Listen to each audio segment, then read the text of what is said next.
Hello guys. जैसा कि आपको पता है कि मध्य प्रदेश का स्टेट काउंसलिंग जो है वो स्टार्ट हो गया है फॉर राउंड 2।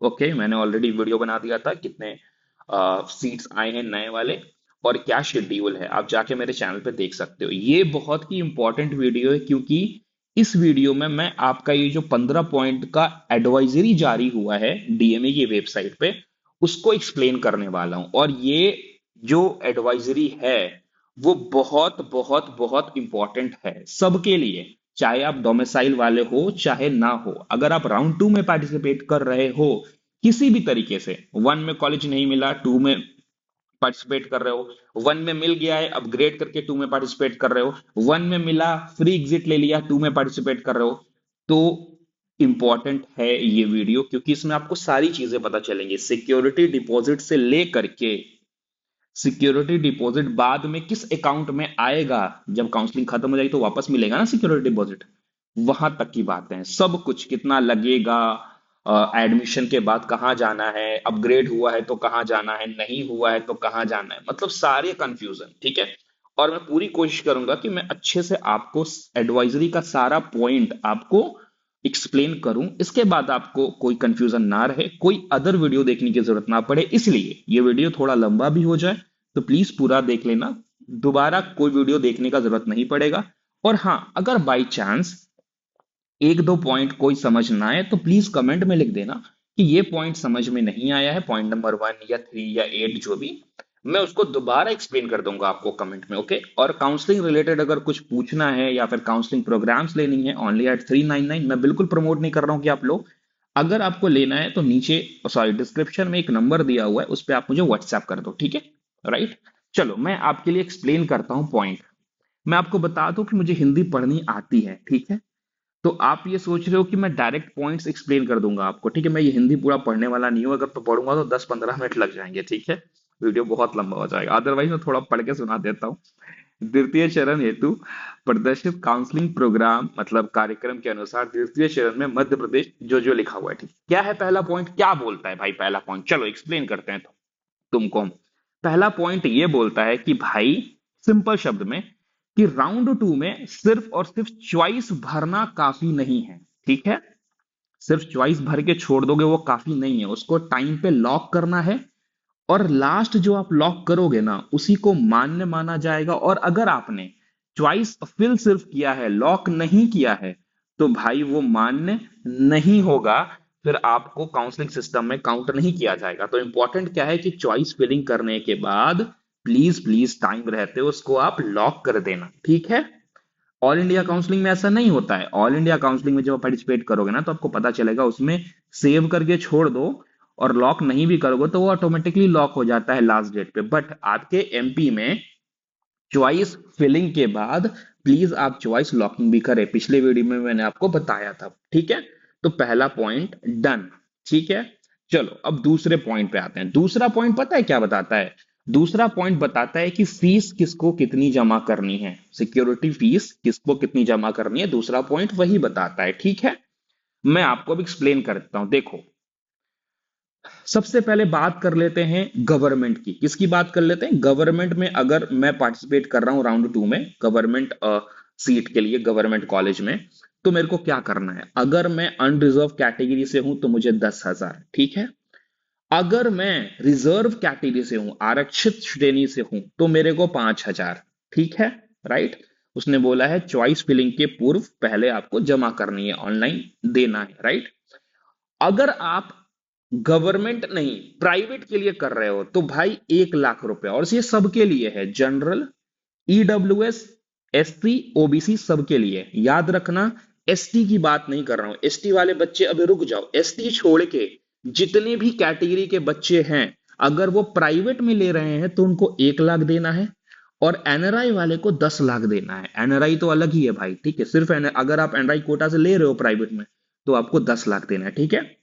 गवर्नमेंट भी मैंने आपको बता दिया, रिजर्व कैटेगरी को 10,000। ठीक है। Sorry sorry sorry, unreserve category को 10,000, और रिजर्व कैटेगरी में भी एसटी कैटेगरी को छोड़ के बाकी कैटेगरी को 5,000। राइट। एसटी कैटेगरी का क्या है भाई? एसटी कैटेगरी के लिए कहा गया है कि चाहे प्राइवेट चाहे गवर्नमेंट, ठीक है, आपको चॉइस फिलिंग के पहले कोई पैसा नहीं देना है। चॉइस लॉकिंग के टाइम आपको 100 रुपया ऑनलाइन जमा करना है, राइट? ठीक है। एक बार फिर से समझा दूं क्या सिंपल शब्दों में? देखो सिंपल शब्दों में बताऊं तो अनरिजर्व को 10,000 गवर्नमेंट के लिए, गवर्नमेंट कॉलेज के लिए। रिजर्व को 5,000 गवर्नमेंट कॉलेज के लिए, ठीक है। प्राइवेट में 1 लाख सभी कैटेगरी को, ठीक है। और एक चीज और लिखा हुआ है, तुम ध्यान दोगे कि अगर आप गवर्नमेंट और प्राइवेट दोनों भरना चाह रहे हो तो आपको 1 लाख देना है, ठीक है। और एनआरआई वाले को 10 लाख, और एसटी के लिए अलग से है। एसटी को इनमें काउंट मत करो, एसटी अलग।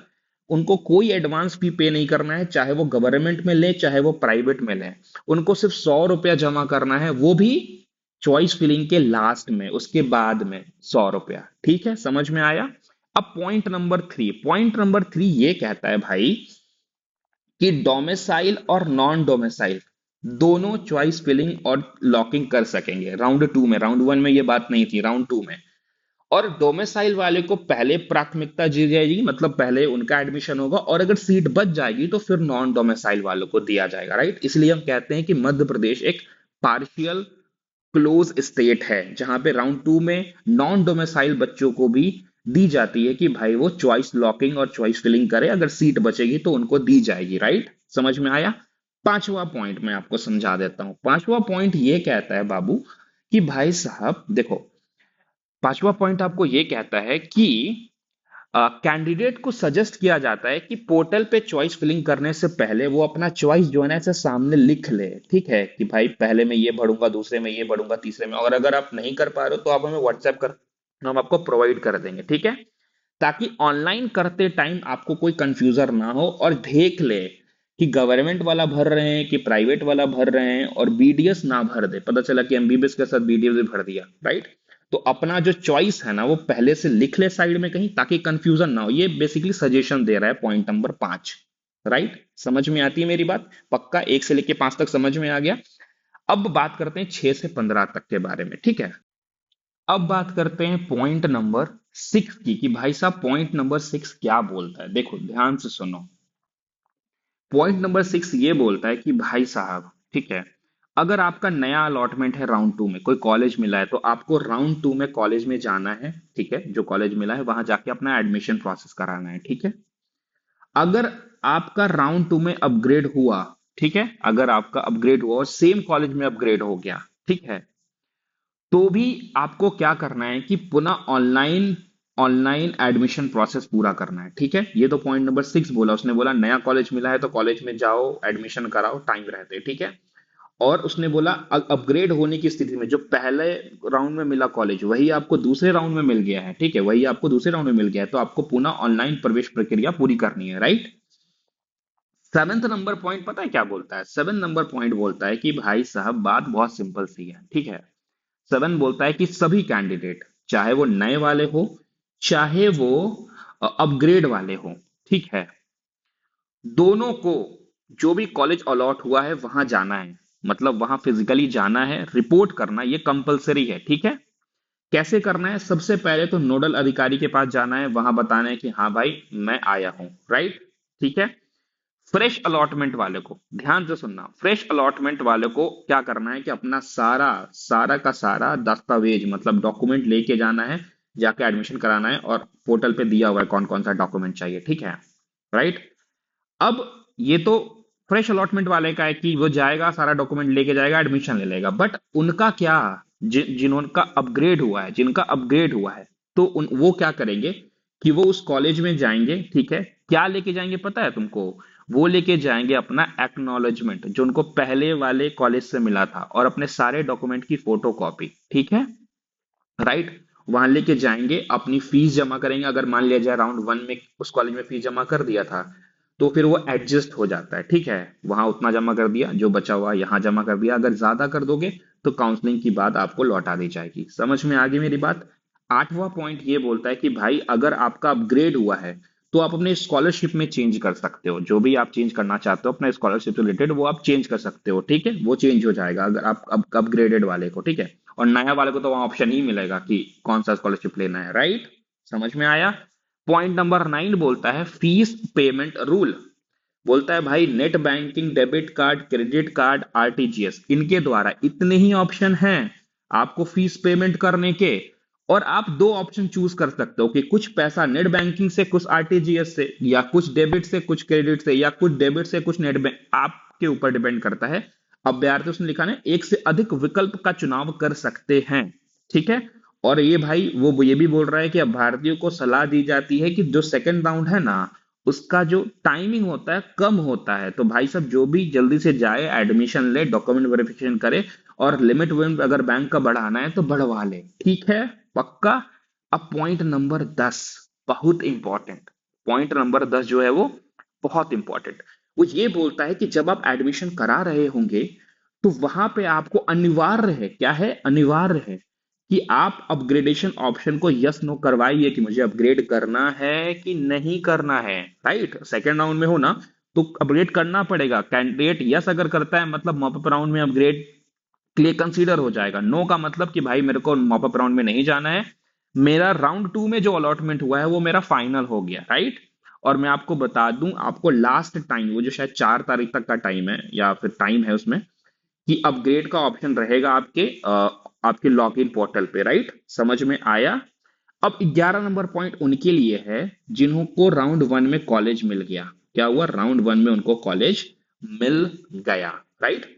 राउंड टू के लिए उन्होंने अपग्रेड भी किया, बट उनको राउंड टू में कोई कॉलेज नहीं मिला, राउंड टू में कोई कॉलेज नहीं मिला। तो पता वो क्या करेंगे, अपने कैंडिडेट लॉगिंग में जाएंगे, अपग्रेड का लिंक जो होगा वहां पे करेंगे कि यस, तो उससे वो मॉपअप में जा सकेंगे। समझ में आया। वन में कॉलेज मिल गया, एडमिशन ले लिया, राउंड टू के लिए अपग्रेड भी कर दिया, बट जब अपग्रेड किया उनको कोई कॉलेज मिला नहीं राउंड टू में, तो वो थ्री में जा सकते हैं। कैसे, कैंडिडेट लॉगिंग में जाकर के वहां करे कि हाँ मेरे को मॉपअप में जाना है, right. It is point number 11। Point number 12 क्या बोलता है भाई, पॉइंट नंबर 12 ये बोलता है कि राउंड वन के स्टूडेंट अगर राउंड टू में अपग्रेड करना चाहते हैं। अब देखो ये बड़ा इंपॉर्टेंट पॉइंट है, ये बहुत इंपॉर्टेंट पॉइंट है। क्या, ये ऑलरेडी पिछले वीडियो में भी एक्सप्लेन किया है मैंने। देखो, अगर मान लिया जाए कि आप राउंड वन में आपको कॉलेज मिला, ठीक है, राउंड वन में कॉलेज मिला, राइट। अपग्रेड करके आपने बोला कि मैं राउंड टू में आऊंगा, राउंड टू में आप आ गए, राउंड टू में आप आ गए, राउंड टू में आपने आके सोचा कि नहीं यार मेरे को तो अब चॉइस फिलिंग लॉकिंग नहीं करेंगे, राउंड टू को ऐसे ही जाने देते हैं, तो उससे पता है क्या होगा, आपका पहला कॉलेज तो सेफ है, आपको पहला कॉलेज तो मिल जाएगा, कोई दिक्कत नहीं है, जो आपको पहले अलॉट हुआ था, बट आप फिर मॉपअप में नहीं जा पाओगे। समझ में आई मेरी बात। तो अगर आप राउंड वन में कॉलेज मिल गया है, राउंड टू में आप वो सोच रहे हो कि मेरे को नहीं करना है चॉइस फिलिंग और चॉइस लॉकिंग, बट अपग्रेड तो कर चुके हैं, तो मॉपअप में फिर नहीं जाओगे। और नहीं जाना तो कोई बात नहीं, लेकिन अगर मॉपअप के लिए सोच रहे हो कि टू में नहीं करेंगे, मॉपअप में जाएंगे, तो भाई मॉपअप में ऑप्शन नहीं मिलेगा, फिर राउंड टू में कोई कॉलेज डाल देना, लॉक कर देना, मिल गया तो वहां जाके एडमिशन लो, फिर अपग्रेड करके मॉपअप में आओ, और नहीं मिला तो अगेन फिर आप मॉपअप में चले जाओगे। समझ में आया।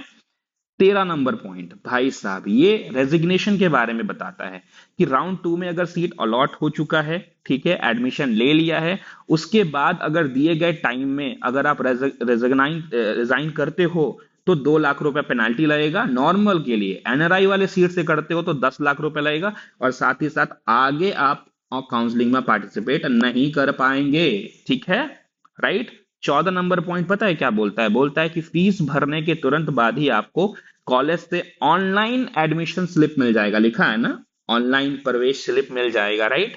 वो प्रूफ होगा कि आपका एडमिशन हो गया है, ठीक है। और 15 नंबर पॉइंट जो कि आखिरी पॉइंट है, वीडियो बहुत लंबा है, थैंक यू यहां तक देखने के लिए, चैनल को सब्सक्राइब करने के लिए, वीडियो को लाइक करने के लिए, ठीक है।